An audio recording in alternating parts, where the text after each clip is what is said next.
I'd like to ask a question. Would you like to reduce your tillage if you knew that would help improve your soil? I think the challenge that we've faced in this question before is historically most of the conversations are stop tilling and that our soil will improve over time.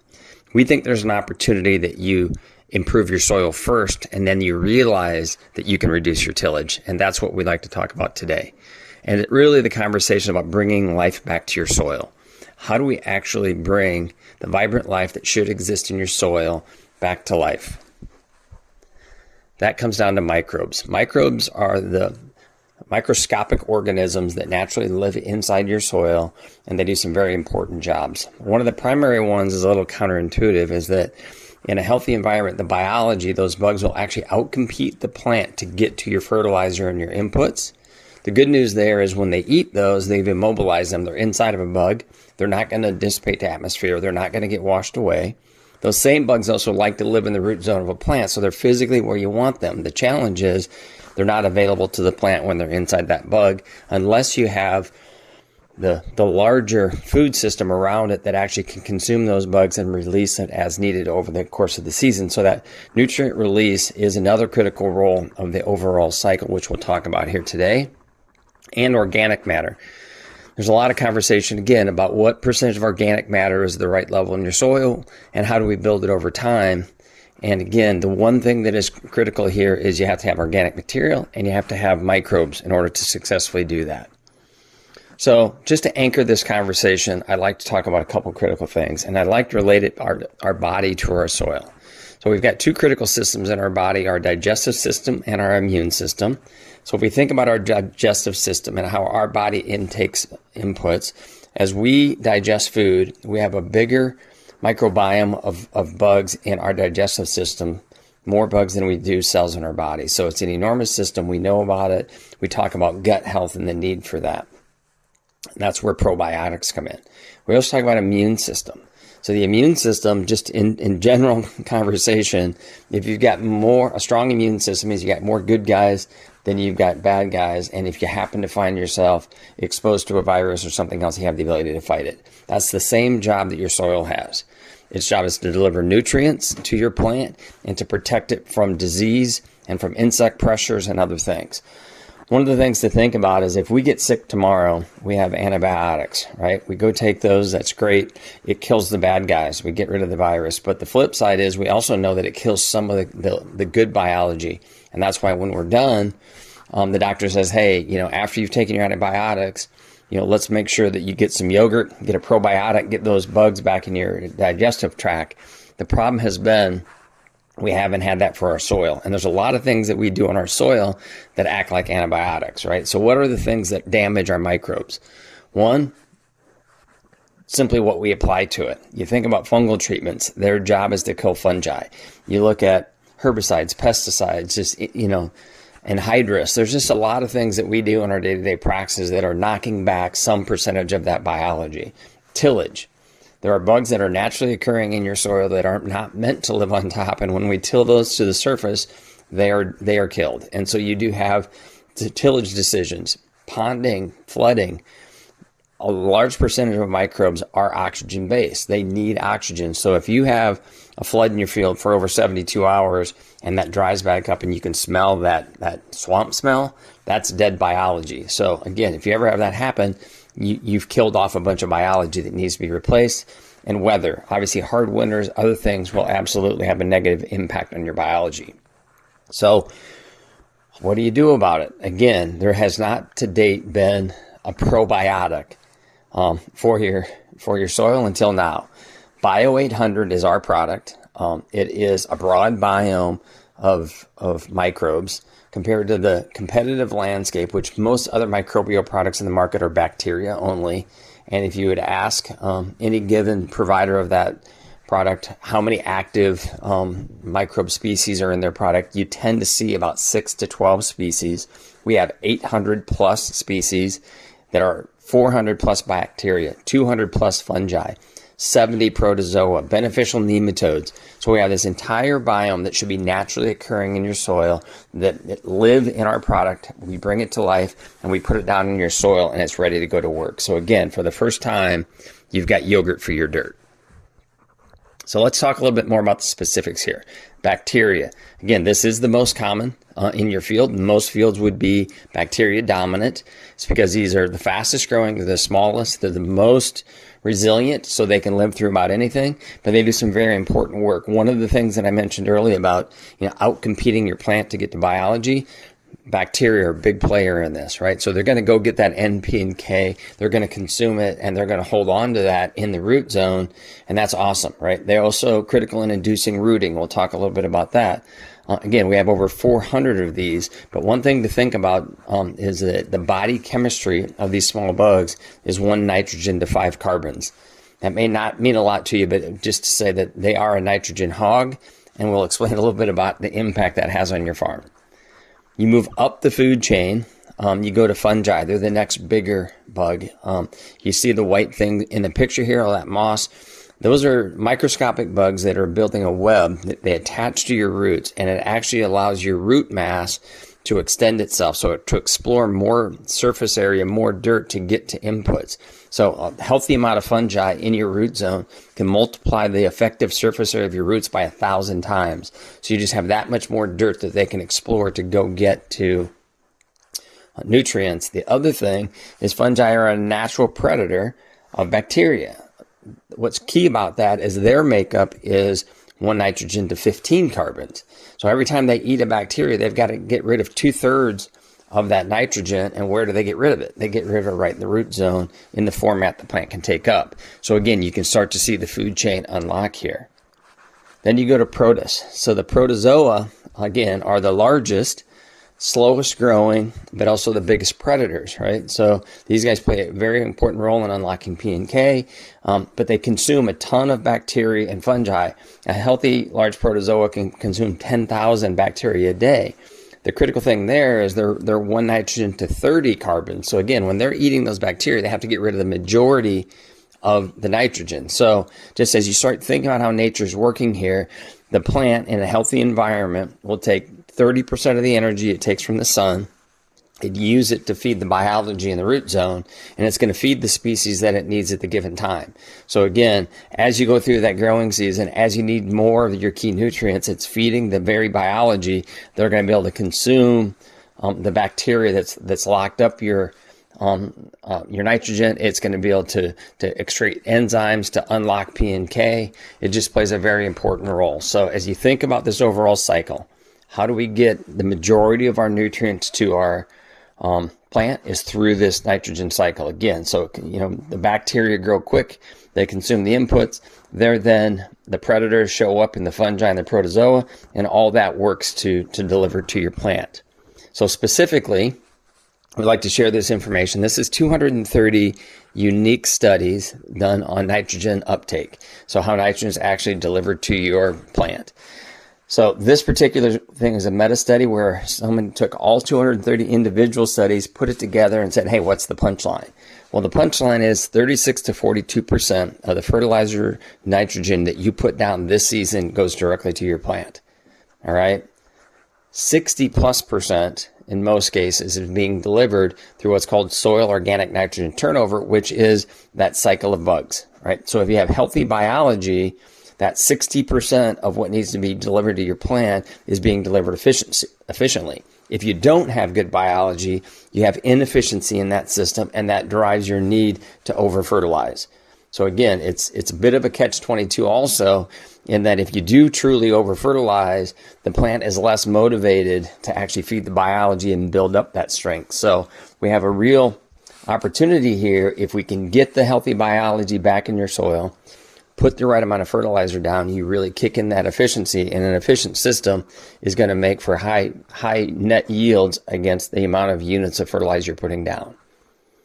You then bridge into a conversation about P and K. Most farms have hundreds, if not thousands of years of P and K in the top 6 inches.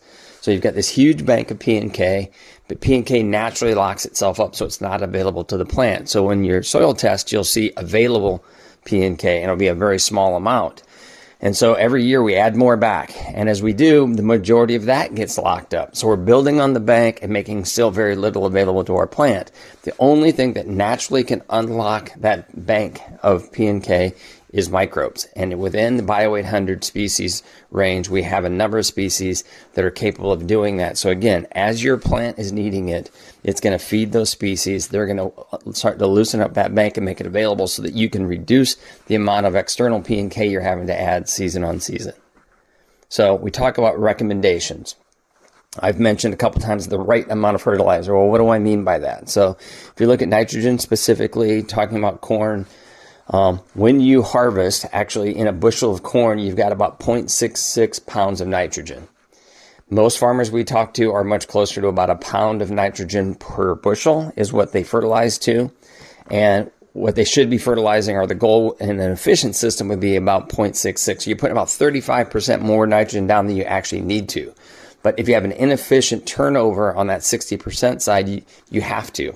You have to backfill because of that inefficiency. What we shoot for as we're rebuilding your soil, getting that biology right, you're going to get closer and closer to that. But most times right out of the gate, we're going to give you the ability to pull back to a lesser number. So let's say 0.9 or 0.85. And with that much fertilizer, you're balanced the ability for our biology to consume it. So you've got a hungry plant who is going to actually spend its energy feeding the roots and feeding the bugs in the root zone. And you're going to really start to see that improvement of performance of your fertilizer. You're also going to see the P&K pool start to be unlocked with good biology. So again, season on season, we're going to get more efficient with our delivery of our nitrogen. So you can put down less and less till you get closer to that removal rate, and you can reduce the amount of external P&K you're putting in because we're making available what's already there. So the net of that is you're getting higher crop yields per dollar of fertilizer spent. We then always ask the question, I want to make sure it's clear as to why root matters, why roots matter. Roots are critical for a lot of reasons, but one, I think, is evident that if you've got a heavy root mass, you're just exploring more dirt, right? You're giving a bigger home for the microbes to live. You're able to access moisture better, nutrients better. And the beauty of biology, when you have that healthy biology and has went in and isolated the nutrients, you have a hungry plant. So it is aggressively rooting to go find those nutrients. Whereas if you have a traditional scenario where you're lacking some of the key biology, it hasn't successfully isolated that. The plant feels more than fed, right? So I would say spilling all the candy in the lobby, you've got more than enough food for that plant. It isn't really motivated to root, and it's not motivated to waste its energy putting food into building the microbes because it's got enough food. So ironically, as we put more and more fertilizer down, we're actually hurting our microbial base and, demotivating the plant from actually growing roots. So when the plant's alive, obviously I think we all would appreciate why we want a big root mass and the benefits it gives us to a healthy plant. But I think the other thing to talk about here is roots will contribute 2.5 times more quality organic material to building your soil organic matter than residue above the ground. So again, the roots that naturally occur underground are more easily converted to organic matter by the microbes than the residue above the ground. So great root mass accelerates that process of rebuilding your soil. So again, as we think about that process, that was all about our Bio 800 Ag, which is our spring product. So it goes down in the spring, and it really gives you all the functionality of that efficient delivery of nutrients. It gives you a really strong immune system. So 200 beneficial fungi will repress and push back on fungal pressure. We just received patents this summer. Our beneficial nematodes will outpopulate and keep away nematode pressures that you may be seeing in your field. So again, we've got a good immune system. We've got a good nutrient uptake. That's what Bio 800 Ag does. What we want to talk about now is the fall product. So we have a Bio 800 breakdown. This is about decomposition. Decomposition only happens when you have organic matter material and you have microbes, right? So microbes are what create decomposition. In addition to the physical microbes, you also need temperature and moisture. So the critical thing that our product has is that we take the same 800 broad species that we have in our spring product, but we feed it to where we elevate the degraders. So as a percentage of population, in the spring, we elevate those things that deliver nutrients. In the fall, we elevate the degraders, right? So those are the fungi and the protozoa that can really efficiently, and only the ones that are effective in breaking down cellulose and lignin. The bacteria aren't capable of that. So no other products that we're aware of have those bigger bugs in the jug that actually do that work. And so for us, we include those bugs, which are ready to do the work. They're sprayed on over the top right after planting. You have slow release nitrogen included in it, along with molasses and some micronutrients. So we've given them a food source and they get to work immediately. The picture here that we're showing is this fall in southeast Iowa. Right after harvest, sprayed breakdown on the bottom picture. We let that sit for about 3 weeks. So again, it's in the fall. We had some decent temperatures, but only about 3 weeks. And then we ran vertical till through the field. In the field above, harvested, waited 3 weeks, did a simple vertical till without the breakdown product. The reality of what you're seeing is, one, the bottom, you can already see the huge amount of breakdown. You've cleaned up that entire field. You're getting great dirt to residue contacts. So you're getting that transfer now from the bugs down into the soil. So you're removing all those nutrients. But the bigger thing is you're looking at a farmer who said, you know what, based on what just happened, I'm not going to till in the spring. If you look at the picture on the top, there's a need for tillage still. You got to clean that field up before you plant into it for most farmers. In the bottom, we've removed that. So not only are you getting the benefit of healthier soil, and you're getting the benefit of the nutrient transfer, you're seeing the opportunity to have less tillage. So why do we care about residue? One, obviously, just the clean field is easy to plant into, like we talked about, reduced tillage. But the other big thing is residue and the value that sits within it. So how do we harvest that residue and actually get the nutrients? With that breakdown, like we saw, 40 bushels of corn will have a ton of corn stover. So 200 bushel corn has 5 tons of corn stover per acre. 5 tons times 17, again, you're talking about 60, 70, pounds of end that you want to transfer back into it. Same with your soybean debris, moving that back down into the soil so you actually are getting those nutrients, and again, continuing to gain that efficiency of the systems, so you're having to add less and less external fertilizer to get to those high yields. So the application rate, how do you actually use this product? So again, it is a liquid product. We deliver it to you in 250 gallon totes or 125 gallon totes. We use a half a gallon per acre, and that goes down at planting in the spring. So we say, either in furrow at planting or plus or minus 2 weeks. So we want to keep it in a pretty tight proximity to planting.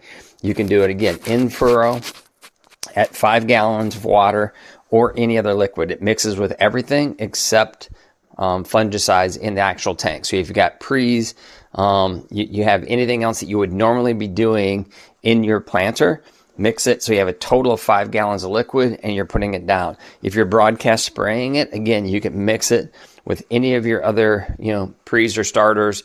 We want 15 gallons of total liquid again, so we're soaking it down into the ground. Everything but fungicide. So that's the spring product. The fall product, again, we want to chase right after the combine as best as we can because temperature and moisture are our friends. So we want to have as many nice warm days as we can get. That is going to be sprayed over the top, half a gallon per acre, 15 gallons of total liquid, predominantly water there. And it's fine if you choose to do any post-tillage.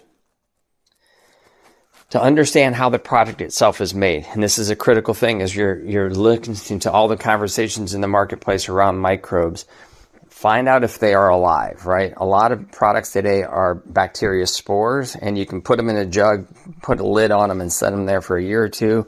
Those are not alive. Our product is actually a fermentation process. So we actually take all the microbes, we feed them, we add liquid, and we grow those populations to a level, and then we do a DNA test to fingerprint and make sure that we've got everything at the right level, we've got all the bugs, and we got the right percentage of each. And then as soon as we're done with the fermentation process, we move them into refrigeration. So we maintain our product. We're already producing the spring product. We keep that in refrigeration at 37 degrees. That allows us to have a long shelf life because you've effectively put everything into suspension. And what that does is save the food because there's a fixed amount of food we can physically fit in the tote. So then when we ship it to your farm, as long as you keep it indoors out of direct sunlight, you've got 6 to 8 weeks to actually consume the product. So again, this isn't ice cream. It's very stable. I know there's a lot of other products out there that tend to be very sensitive if they have a live microbe. We have a very stable environment for our 800 species. We've got a lot of food in there, and the reality is what creates the shelf life is the food. So as things continue to get warmer, the bugs are going to grow faster. As they grow, they're going to eat, and at some point they're going to run out of food and they're going to die. You'll know exactly when that happens. If you ever find yourself, you've run that timeline out to the edge and you open that lid and it smells like swamp, that means you've crossed the line. Once the food's gone, they die, and they die within about 24 hours of each other, and it smells like swamp. So if you open it, it smells sweet, you have a sweet smell, then you're in good shape. If you want to put the lid right back on, it's dead. If that were ever to happen, and it rarely does, we would replace that at our cost. But again, you've got a month to a month and a half, you got 6 to 8 weeks to actually get that down once we've delivered it to you.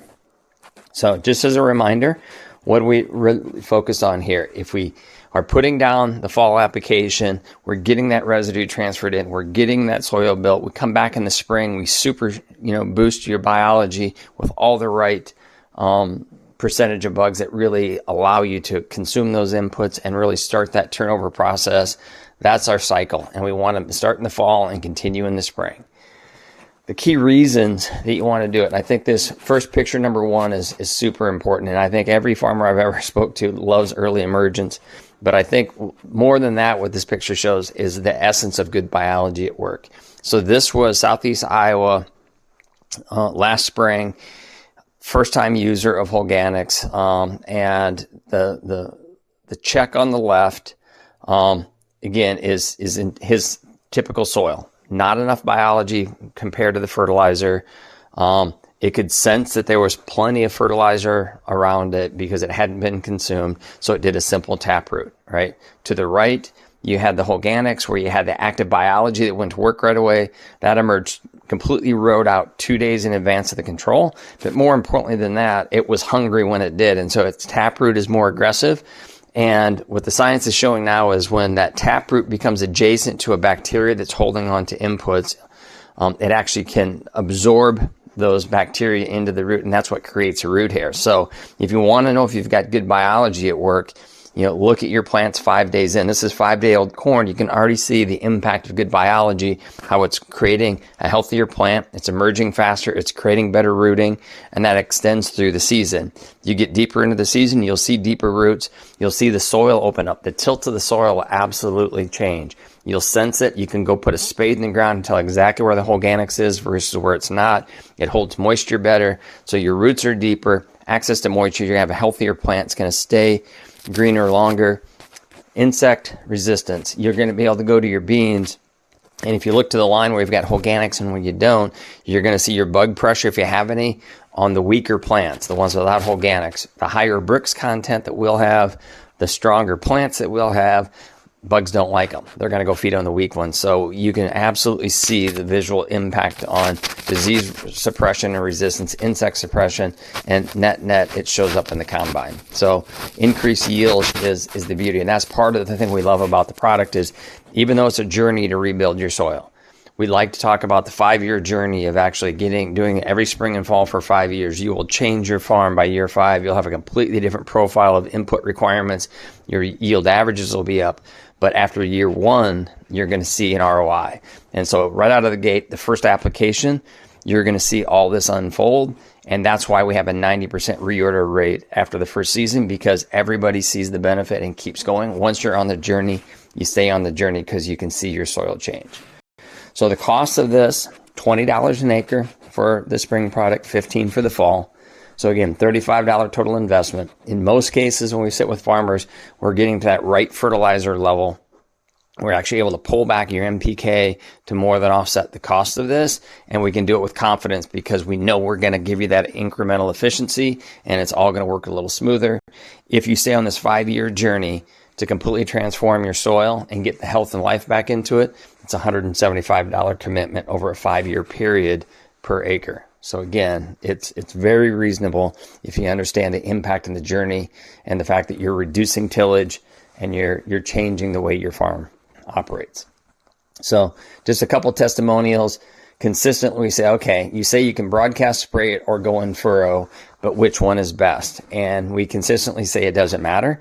It can be either. Statistically, we don't see a difference. Last spraying, first time user, I will just say he didn't believe it. So he did it both ways. So you can see this one was a broadcast sprayed, and he got 8.55 increase in his corn bushels. He then went to another field he's got, and he did this one in furrow, and he got 8.3. So again, about 0.2 bushel difference, really not statistically different. And again, we just haven't consistently seen a difference.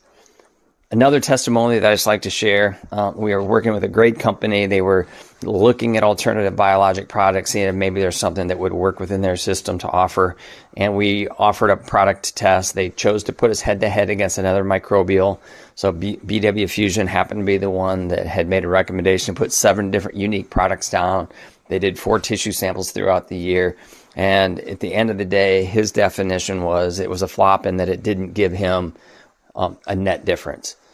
Our product, single application, less expensive, so much easier, gave him 5 bushels more, saw a healthier plant throughout the season, and was super impressed. But the big thing for me is he's a farmer more than anything, and he's like, hey, before I even get into the test results, I want to, as a farmer, place an order for all my acres. Again, having been in the market for a long time, he's like, this is a very special product, which we agree. And so I'll leave with a question like I started is, what is a good time to start improving your soil?